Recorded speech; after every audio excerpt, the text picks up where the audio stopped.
की क्लास में हम लोग देखते हैं मानव नेत्र तथा रंग बिरंगा संसार। हम लोग प्रकाश के परावर्तन और अपवर्तन के विभिन्न नियमों को पिछले चैप्टर्स में देख चुके हैं। मानव में प्रकाश की संवेदी अंग के रूप में क्या होता है? नेत्र होता है, और नेत्र पे जो प्रकाश पड़ता है उसका इमेज रेटिना पर पड़ता है। रेटिना में तंत्रिका तंतु लगे होते हैं जहां से मस्तिष्क को देखने का आभास होता है। मानव नेत्र की बात की जाए तो मानव नेत्र में आप देखते हैं कि जो सबसे ऊपर का हिस्सा है, सबसे बाहरी हिस्सा जो है, वो सबसे बाहरी हिस्सा क्या है? कॉर्निया यही है, ठीक है। और इसके पीछे चले जाइए तो यहीं पे आइरिस लगे हुए हैं और इसी में लेंस लटक रहा है, इसको सिलियरी पेशियां कहते हैं। और यहीं पे लेंस लटका हुआ है। मानव नेत्र का जो लेंस होता है वो उत्तल लेंस होता है, और यहाँ से जो प्रकाश यहाँ पहुंचा और इस पे जो इमेज बना वो इमेज सबसे पीछे बनता है, जिसको दृष्टि पटल या इंग्लिश में रेटिना कहते हैं। यही पर्दा है मानव के नेत्र का, और यही रेटिना पर द्विक तंत्रिका लगे होते हैं जो मस्तिष्क से जुड़े होते हैं, और मस्तिष्क में देखने का आभास यही होता है, ठीक है। तो सबसे पहले अगर क्वेश्चन आपसे पूछा जाता है कि प्रकाश सबसे पहले नेत्र में कहाँ पे पहुंचता है, तो कहाँ प्रवेश करता है? कॉर्निया में, है ना। इसको स्वच्छ मंडल भी कहते हैं, और यह जो गोला है इसी को नेत्र गोलक कहते हैं। क्लियर हो गया? जो पारदर्शी होता है। कॉर्निया के पीछे जो रचना होती है इसको परितारिका या आइरिस कहते हैं, और इसी में डायफ्राम होता है पेशीय, ठीक है। और यहाँ जो उत्तल लेंस लगे होते हैं वो रेटिना पे इमेज बनाता है। एक्चुअली जो रेटिना पे इमेज बनता है वो उल्टा होता है, पर मस्तिष्क हमको उसको सीधे देखने का आभास करता है, ठीक है। अब मानव नेत्र में आप सुनते होंगे या देखते होंगे बहुत लोगों को चश्मा लगा रहता है, तो मानव नेत्र में भी कुछ प्रॉब्लम्स आ जाती है। या तो नेत्र की बनावट में अंतर है, या फिर नेत्र की कुसंक्रिया हुई है ना, माल फंक्शनिंग हुआ है। जैसे उसकी सिलियरी पेशियां कमजोर हो गई है, सिकुड़ गई हैं, फैल गई है, नेत्र गोलक बड़ा हो गया है, छोटा हो गया है। इन सब की वजह से हमारा जो दृष्टि क्षेत्र है, विजन रेंज है, उसमें अंतर पड़ जाता है। कभी हम नज़दीक की चीज़ों को स्पष्ट नहीं देख पाते हैं, कभी हम दूर की चीज़ों को स्पष्ट नहीं देख पाते हैं, कभी दोनों की स्थिति उत्पन्न हो जाती है। तो इस प्रकार की स्थिति को नेत्र दोष कहा जाता है, ठीक है। नेत्र दोष मुख्यतः 3 प्रकार के होते हैं। तीनों को हम लोग डिटेल में अलग अलग पढ़ते हैं। सबसे पहले समझें कि समंजन क्षमता क्या होती है, ठीक है। Cohesion power of the lens. समंजन क्षमता क्या होती है इसको आप समझने के लिए एक एग्जांपल समझें। जैसे कभी ऐसा फील किए हैं कि आप सड़क पे चल रहे हैं शाम के समय में या रात के समय में, और उधर से कोई विपरीत दिशा से कोई गाड़ी आ रही है जिसमें काफी लाइट है। वो लाइट जब आपकी आंख पे पड़ता है तो आपकी आंख की जो पुतलियां हैं वो सिकुड़ जाती है, ठीक है।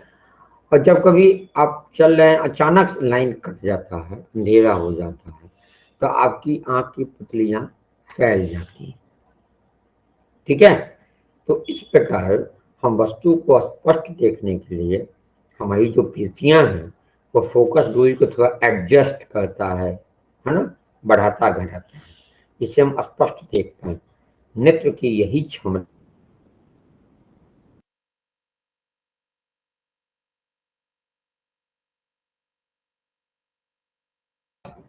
की मात्रा कम या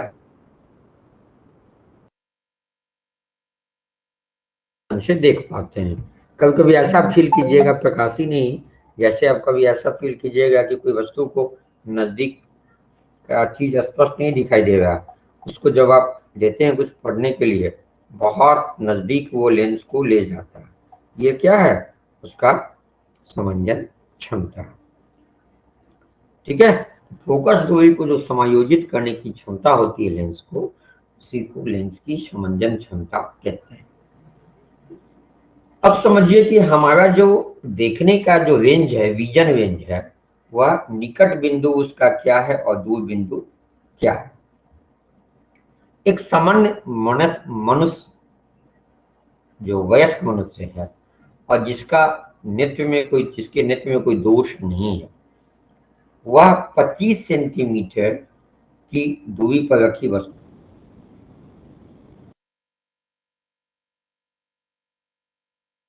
25 सेंटीमीटर की दूरी पर स्पष्ट देख पाता है। इसी को क्या कहते हैं? निकट बिंदु कहते हैं, nearest point of the lens कहते हैं, क्योंकि इस दूरी पर वो नजदीक देख पाता है। एकदम आंख के बिल्कुल पास आप ले आइए, वो वस्तु स्पष्ट नहीं दिखेगी, आप ठीक से पढ़ नहीं पाएंगे। किताब को बिल्कुल आंख के पास ले आइएगा तो स्पष्ट नहीं पढ़ पाइएगा, लेकिन अगर थोड़ा सा दूरी बढ़ा दीजिएगा, 25 सेंटीमीटर की दूरी पर आप रखते हैं तो बहुत स्पष्ट देख पाइएगा उसको। यही नेत्र का निकट बिंदु होता है। कितना होता है? 25 सेंटीमीटर। अब है कि दूर का रेंज क्या होता है, दूर पर कितनी दूर रखी हुई वस्तु को स्पष्ट देख पाते हैं। तो दूर का जो है वो रेंज अनंत है। आप कभी अनंत आसमान में देखिए, आपको तारे तक दिख सकते हैं जो आपकी अनंत दूरी पर है। ठीक है, आप इधर अगर आप हॉरिजॉन्टल देखेंगे तो समांतर देखेंगे आप आंख के, तो वहां पे बहुत दूर तक नहीं दिख पाता है। क्यों? क्योंकि पेड़ है, भवन है, जिसकी वजह से आपको दिखाई नहीं दे पाता। अगर कुछ नहीं हो तो बहुत दूर तक आप देख सकते हैं। तो दूर दृष्टि का जो क्षमता है वह दूर बिंदु अनंत है और नजदीक का बिंदु 25 सेंटीमीटर है। और इसी के बीच को 25 सेंटीमीटर से लेके दूर बिंदु के बीच के क्षेत्र को ही हम क्या कहते हैं? विजन रेंज कहते हैं। ठीक है, दृष्टि क्षेत्र कहते हैं। क्लियर हो गया? अब है कि एक अगर क्वेश्चन उठता है कि दृष्टि के लिए हमारे दो नेत्र क्यों है, एक ही नेत्र क्यों नहीं है? एक ही नेत्र अगर होता तो हम क्यों नहीं देख पाते स्पष्ट? या आप ऐसा है कि एक नेत्र आप बंद कर लें और उसके बाद आप चलना शुरू करें या दैनिक काम करना शुरू करें, आपको कठिनाई होना शुरू हो जाएगी। आप वस्तु को उठाएंगे, उठाने के लिए आप हाथ डालेंगे, हाथ ऊपर उठेगा, वस्तु नहीं उठ पाएगा। कभी ऐसा होता है? फील करके देखिएगा। एक्चुअली इसके पीछे कारण क्या है कि मानव के एक नेत्र का जो क्षैतिज दृष्टि क्षेत्र है वह 150 डिग्री के आसपास होता है। और देखिए, जब चश्मा का ग्लास बनवाइएगा तो डिग्री भी लिखता है। जो क्षैतिज जो हमारा हॉरिजॉन्टल रेंज है विजन का, वो कितना होता है? 150 डिग्री होता है। अब जब दोनों नेत्र मिल जाएगा, एक नेत्र का 150 डिग्री, जब दोनों मिल जाता है, दोनों मिलकर के 180 डिग्री हो जाता है। 180 डिग्री हुआ तो हम सामने की वस्तुओं को स्पष्ट देख पाते हैं। यही वजह है कि हमको दो आंखें होती हैं, या अन्य पशुओं को भी दो आंखें होती हैं, जिससे कि वो स्पष्ट विजन देख सके। ठीक है, अब समझ में आ गया? अब है कि दृष्टि दोष और उनका संशोधन क्या होता है। सबसे पहले निकट दृष्टि दोष आते हैं। निकट दृष्टि दोष नियर साइटेडनेस, इसको मायोपिया भी कहते हैं। अधिकांश लोग को कंफ्यूज होते देखे हैं कि निकट दृष्टि दोष का मतलब यह है कि नजदीक का चीज नहीं दिखेगा। ऐसी बात नहीं है, जस्ट इसका रिवर्स है। मायोपिया कहता है निकट दृष्टि दोष कि निकट में दृष्टि तो है फिर भी दोष है। इसका क्या मतलब हुआ कि नजदीक की चीजें स्पष्ट दिख रही हैं, दूर की चीजें स्पष्ट नहीं दिख पा रही। समझ में आया? ऐसे दोष को ही कहते हैं निकट दृष्टि दोष। आप ये क्या समझे कि निकट दृष्टि दोष वाले को दूर की वस्तुएं स्पष्ट नहीं दिखाई दे रही हैं और नजदीक की वस्तुएं स्पष्ट दिखाई दे रही है। ठीक, अब ऐसा क्यों हो जाता है और इसको सॉल्व करने के लिए, इस इशू को खत्म करने के लिए हम क्या करेंगे? आपको हम लेंस वाले चैप्टर में बताए थे कन्वर्जिंग लेंस और डाइवर्जिंग लेंस का सिद्धांत। उत्तल लेंस को ही कन्वर्जिंग लेंस और अवतल लेंस को डाइवर्जिंग लेंस कहते हैं। दोनों में उत्तल उत्तल लेंस क्या करता है कि दूर से आती हुई प्रकाश की किरणों को नजदीक ले आता है, एक जगह विषवित करने का काम करता है। अवतल लेंस फैलाने का काम करता है। अब यहाँ पे क्या हुआ कि नजदीक की चीजें तो चली गई रेटिना पर इमेज, दूर की वस्तुएं का जो इमेज है वो रेटिना पर नहीं बन करके रेटिना से पहले ही बन जाएगा। जब पहले बन जा रहा है तब हमको, जैसे मान लीजिए कि रेटिना पे इमेज बनना था, ये इमेज इधर ही बन गया। अब हमको क्या चाहिए? ऐसा लेंस चाहिए बाहर में जो क्या करे, उसको फैला के ले जाए रेटिना पर। तो फैलाने वाला काम किसका है? अवतल लेंस का है। इसीलिए निकट दृष्टि दोष को दूर करने के लिए अवतल लेंस का प्रयोग किया जाता है। अब आपको चिन्ह परिपाटी जो हम बताए थे उसको आप रिकॉल कीजिए। यदि उस चैप्टर को नहीं पढ़ पाए हैं तो यूट्यूब पे वीडियो मौजूद है, उसको फिर से देख लीजिए। तो उसमें आप देखेंगे कि अवतल जो लेंस है इसका फोकस दूरी क्या होता है? प्लस की माइनस। अवतल लेंस की फोकस दूरी माइनस होती, क्योंकि वक्ता त्रिज्या माइनस है। ये अवतल लेंस, ये वस्तु को बाएं रखते हैं तो देखिए ये जो है कर्व, वक्ता त्रिज्या इसकी हो गई, इसके इसका जो है ध्रुव से किधर, इसके बाएं तरफ हो गया। तो जब बाएं तरफ हो गया तो माइनस की प्लस, इससे बाएं हो तो माइनस ले लेते हैं। जब माइनस ले लिए तो जब वक्ता त्रिज्या माइनस तो फोकस दूरी माइनस, फोकस दूरी माइनस हो गया तो निश्चित तौर पे लेंस का क्षमता क्या होता है, पावर क्या होता है? फोकस दूरी के व्युत्क्रम को, तो फोकस दूरी के व्युत्क्रम को 1/-20 करेंगे तो क्या आएगा? मतलब 100/-20 करेंगे सेंटीमीटर में तो क्या हो जाएगा? -5 आ जाएगा। उसी तरह से वो क्या आया? फोकस दूरी माइनस तो पावर भी माइनस। इसीलिए निकट दृष्टि दोष वाले को जो लेंस लगता है उसका पावर माइनस होता है। यानी किसी के नेत्र पर यदि आप माइनस पावर लगा हुआ देखते हैं, इसका मतलब सीधा समझ जाइए उस व्यक्ति को यह समस्या है तो वह दूर की वस्तुओं को स्पष्ट नहीं देख पाता। क्लियर हो गया? दूर निकट दृष्टि दोष का मतलब नजदीक की दृष्टि स्पष्ट है, दूर की दृष्टि स्पष्ट नहीं है। उसको दूर करने के लिए वह अवतल लेंस लगाया गया उसको बाहर में, और अवतल लेंस का पावर माइनस होता है अर्थात उसके चश्मे का पावर भी माइनस होता है।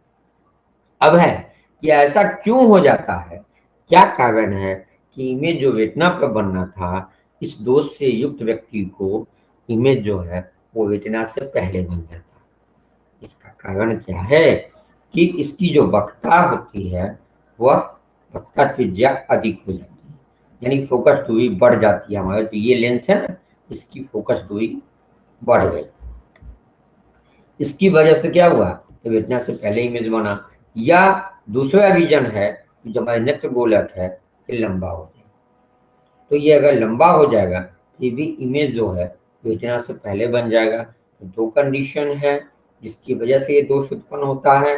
या तो नेत्र का जो अपना फोकस, नेत्र में जो अपना लेंस लगा हुआ उत्तल लेंस नेचुरल लेंस, वह नेचुरल लेंस का जो तत्व है वो बढ़ जाएगा, या फिर नेत्र गोलक लंबा हो जाएगा जिसकी वजह से ये दोष उत्पन्न होगा। इसको दूर करने के लिए अवतल लेंस जिसका पावर माइनस होता है अर्थात निकट दृष्टि दोष को दूर करने के लिए अवतल लेंस का प्रयोग किया जाता है, जो एग्जाम्स में अक्सर पूछे जाते हैं। अब आते हैं दीर्घ दृष्टि दोष। इसको फार साइटेडनेस कहते हैं, हाइपरमेट्रोपिया कहते हैं। ठीक है, ये क्या हुआ? दीर्घ दृष्टि यानी नजदीक दूर की चीजें दिख रही हैं फिर भी दोष है, नजदीक की चीजें नहीं दिख रही गया। इसमें निकट दृष्टि दोष के जस्ट विवर्स है, दूर की वस्तुएं स्पष्ट दिख रही है लेकिन नजदीक की वस्तुएं स्पष्ट नहीं दिख पा रही है। अब इसको दूर करना है क्या हो जाएगा, इमेज जो रेटिना पर बनना था वो रेटिना के पीछे चला जाएगा। अब रेटिना के पीछे चला जा रहा है, देखिए रेटिना यहाँ इमेज बन रेटिना के पीछे चला गया। अब अवतल लेंस लगा देंगे बाहर में तब भी और आगे बढ़ा देगा तो और कुछ नहीं दिखेगा। तो इसको दूर करने के लिए हमको ऐसे